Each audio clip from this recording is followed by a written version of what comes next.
Welcome to BeFM Drama. I'm your host, Ryan Estrada. Starting today, we're doing something very exciting. We're bringing you a full season of brand new original radio plays written and performed exclusively for Busan EFM. They're inspired by the forgotten ghost stories of Charles Dickens, but with a modern twist. I love this very strange series of stories. While Dickens' more popular creations have been made into countless movies, cartoons, stage plays, and musicals, some of these tales of ghouls, goblins, and near-death experiences have never been adapted at all. Until now. So let's all make history together. Today's story is based on The Chimes, a Goblin Story. It's about a man who's given up on life until he's tricked into thinking he's already dead. Our story begins in the passenger seat of an ambulance. Please enjoy the Riverside Chimes.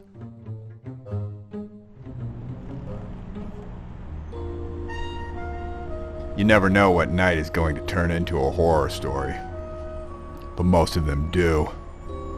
I work the graveyard shift as a paramedic. My job is supposed to be to help people, but when every night of your life is the worst night of someone else's, you're more often there as someone to tell a story to. I've heard it all. Tales of violence, betrayal, redemption, and regret. One that still haunts me is the story of the Riverside Chimes. It was New Year's Eve, a few minutes to midnight, but my partner Fern and I weren't exactly in the celebrating mood. We had a job to do.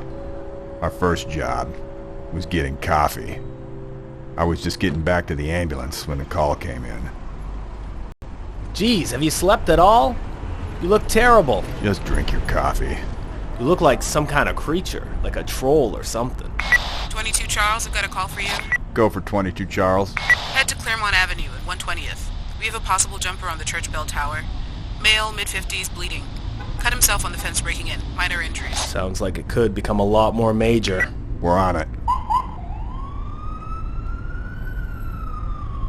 I saw him as soon as we arrived, standing at the top of a bell tower, screaming to who knows who about who knows what. Grab the kit. I'm not going up there. The police can handle that. I'm here to treat the injuries, not suffer them myself. The cops aren't here yet. I'm going up. Well, Happy New Year to me. It was a long, winding staircase. Seemed like it would never end. How many stairs are there? Just a few more flights. This has got to be a record. We're almost there. Some injury this guy has. He's in better shape than me if he can make it all the way up. Hello? Sir? We're coming up. Stay back, I tell you! Let me help you. You're bleeding. You're not helping me. No one can help me. I'm a medic. Get out of here, you goblin! That's what it is. That's what you look like. This guy's had a little too much to drink. You think? I don't deserve to be alive. I can't even carry soup. Get away from the ledge. You're going to fall. I don't want to fall. I want to become like the bells. They never hurt anyone. They're gonna blow out our eardrums if we don't get out of here by midnight. Turn me into stone. Cast me into iron. That's not really what we do. Roll up your windows. I'll steal your cheese and drink your wine. We've only got a few minutes. I'm not worth fish, egg, and snails. Get down. Now. 1 star! 1 star! He was screaming things that didn't make any sense. I wasn't understanding him and he wasn't hearing me. I realized that sometimes, when someone won't listen to what you have to say, you just have to tell them what they want to hear, even if it's horrifying. I'm a 1-star human. I don't belong on this earth.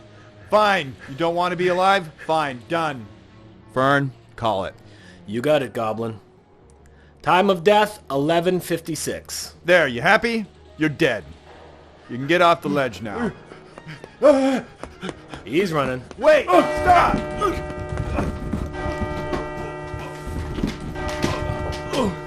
Well, Happy New Year. He tried to run away and fell down the stairs. He was fine. Just some bruised ribs and a bump on the head. But at least he didn't fall off the ledge. We put him on the stretcher and carried him down all those stairs. Finally, he was calm. Don't fall asleep. What's your name? He ain't talking. Tell me your name. Look, we gotta carry this guy down a couple 100 feet of stairs. Maybe it's better if he don't talk. 392. What? It's 392 feet. Well, ain't that something? Yes, it is. It's the tallest steeple in North America. See? I told you it was a record. 74 bells. The big one up there is the biggest tuned bell in the world. Suddenly, he's a historian. We loaded him into the ambulance.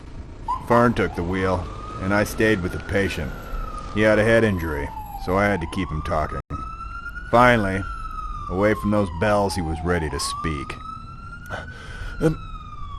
Am I really dead? Sure. If that's what it takes to keep you calm. You're taking me to the bad place, aren't you? Well, that all depends. Why don't you tell me your story and we can decide? What's your name, and how did you get here? My name is Toby Veck. And I'm not a historian. I'm a delivery driver. You know that delivery app, Trotter? Some rich guy downtown needs a sandwich. I get an alert on my phone in 15 minutes to get it to him.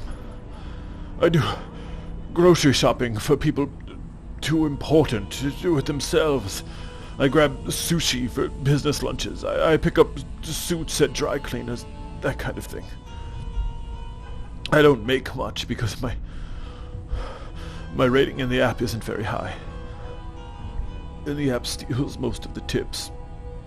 If there's traffic, my cut can be less than what I pay for gas. But I've been trying to make some extra money for my daughter's wedding. Congratulations. I don't know if they're still getting married. The wedding was supposed to be tonight. The guy she's marrying is a nobody. He doesn't have a dime to his name. I want to be supportive, but I want to give her the wedding she's always dreamed of, but I barely have anything myself. I paid for her wedding venue instead of my rent, and now I've been living out of the same car I do groceries with. I don't know why I was so against him. I guess he just reminded me a lot of myself. And I wanted better than that for her. I don't know how that has to do with how you got here. That was my spot. I always parked out there. I needed some place to sit and wait for jobs to come in. And it was centrally located enough. Plus the chimes helped me keep track of time. They kept me from falling asleep. The days were so long. Today was especially long. I'd just gotten into this big fight with my daughter. I'd called her fiancé a couple of choice words, and she didn't like it. I told her she could do better, and she had some choice words for me. She told me if I didn't support her wedding, I wasn't invited to it. I stormed off and went to work, and I heard the two of them get in a big fight as I left. Just like always, I parked there, in front of the bells. This cop came up. He accused me of vagrancy. I told him I was working, but he saw all of my clothes and blankets in the back seat. He knew that I lived in my car. He said if he caught me sleeping there, I was going to jail. Luckily, just then I got an order. Well, that's good. No, not this one. It was my least favorite customer. Do you know the Bowley Foundation, the big anti-poverty non-profit downtown? The guy who runs it places an order every day for a single cup of soup from a restaurant across the city. The man has 30 soup kitchens. You'd think he'd have enough, but he always wants the specific one, and he's willing to pay for it to be hand-delivered from across the city. You'd also think he'd be nice, being the head of a charity and all. But he never tips. He always gives bad ratings, and he flips out if the soup isn't piping hot, even though he purposely orders it from a place an hour away.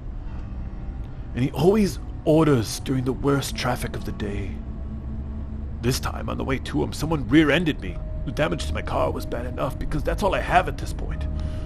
But the cup of soup burst open and exploded all over me. And this thing was boiling hot because I always ask the restaurant to put it in the microwave for several minutes so it's still warm when I get it to him.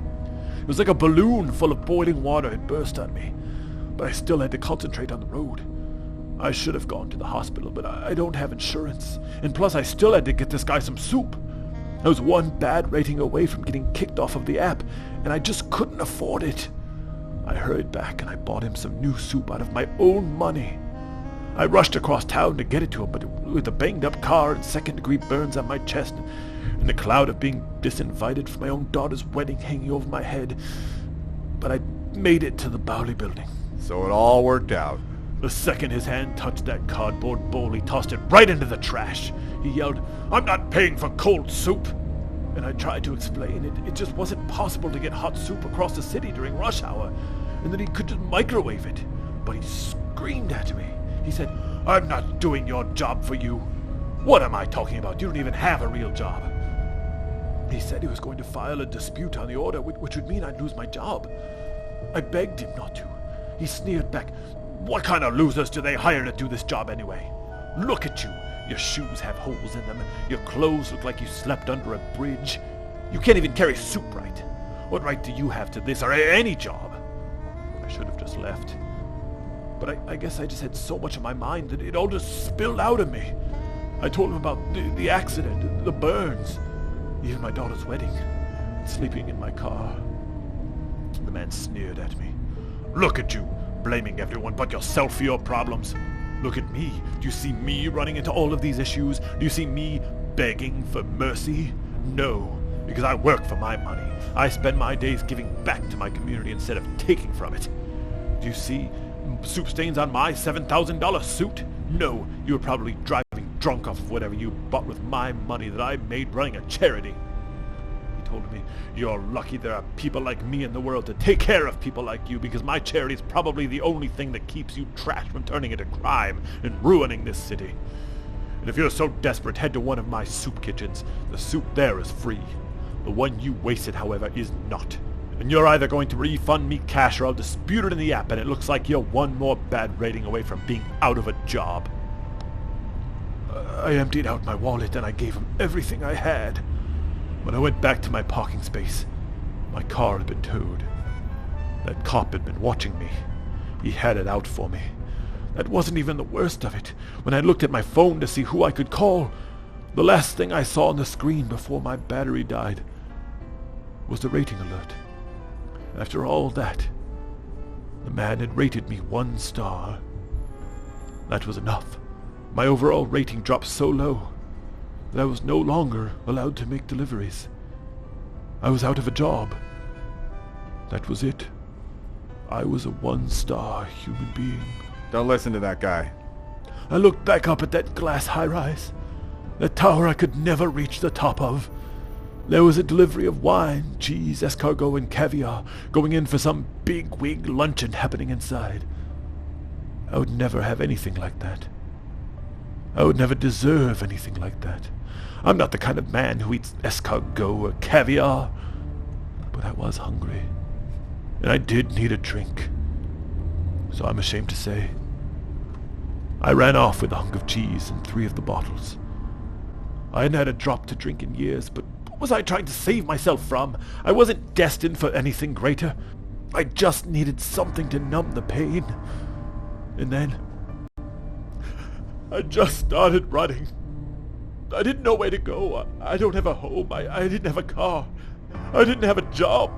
My daughter didn't want to see me. I wasn't welcome at my own daughter's wedding. As I walked down the street, disheveled, limping, burned and broken, guzzling wine, people walked to the other side of the street. People rolled up their car windows. They thought that I was some monstrous thief, which I guess I was. So I just came back to the bells. Oh, I love those bells. They seemed to call me. When they rang, they seemed to be calling my name. Toby. Toby. Toby. Those bells were the only consistent thing in my life. They sat at the top of their tower. They were not alive, but they were so revered and respected. They never made mistakes. Inanimate objects never hurt anyone. If I could just become one of them, or even a gargoyle at my feet. And I just found myself up there. And then you found me. That's when I died. I didn't want to be alive, but I never wanted to die. I just wanted to become like the bells. But now I'm dead. And I know where you're taking me. I know what I deserve. Look, I'm a medic. I'm taking you to the hospital. You're not really... We're here! No! No, I can't go! Where are you going? He's running again. He took off like a bat out of that bad place he mentioned. Go after him. We got him to the hospital. We did our part. I think I know where he's going. We followed him to the small wedding hall where his daughter was supposed to have been married that day. He stood silently in the bushes across the street, watching, thinking he was dead. He stared off at these visions of the world he'd left behind. But I could tell there had been no wedding. It had been called off. The bride and groom screamed at one another on the steps. The groom was drinking the leftover wine from the party. The bride threw her flowers onto the ground. She sat on the steps and cried. It's all ruined. I just hoped that I could see my daughter happy before I went. But there's no hope for me. There's no hope for any of us. My daughter is hurting, and there's nothing I can do. Are you kidding me with all this? Of course there's something you can do. You're a guy who had a terrible day, an awful week, a horrible month, a lousy year, maybe even a bad life. But spilling soup doesn't define who you are. Neither does losing your house or living in your car. The world isn't set up to make things easy for everybody. Exactly the opposite sometimes. It can be really hard to make your life better, but you can make her life better. It may not be easy, and the world may not be on your side, but you can make your life better too. But you can't do that by giving up. It's too late. I'm already dead.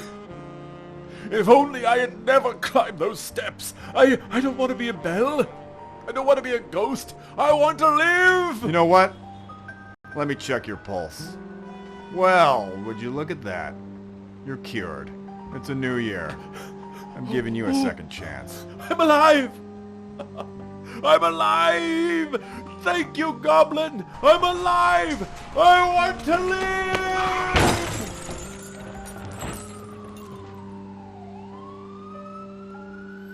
The man ran across the street to see his daughter and got hit by a truck.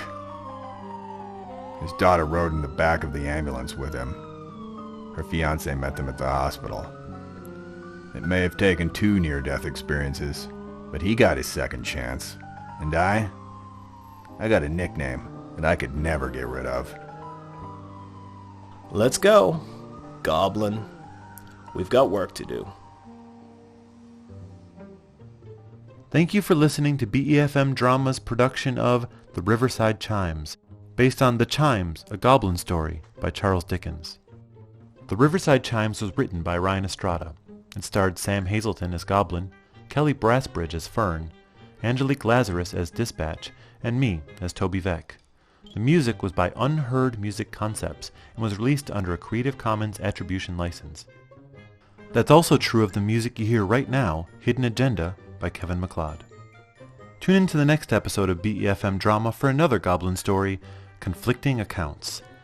Based on The Cricket on the Hearth, this exciting Charles Dickens-inspired romantic comedy will show you the same misunderstanding told from 3 people who don't know how to listen, and the blind girl who's the only one who can see what really happened. See you next time on BeFM Drama.